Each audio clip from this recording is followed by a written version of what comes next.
Scan now. Meet Sovi, your new AI study buddy.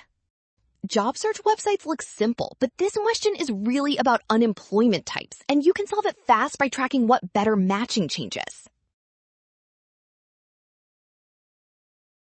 Job search websites help workers and firms find each other faster, so matching improves. That means fewer people stay stuck between jobs just because information is hard to find. That kind of delay is frictional unemployment, not cyclical or structural. So when search gets easier and faster, frictional unemployment falls because workers connect with openings more efficiently.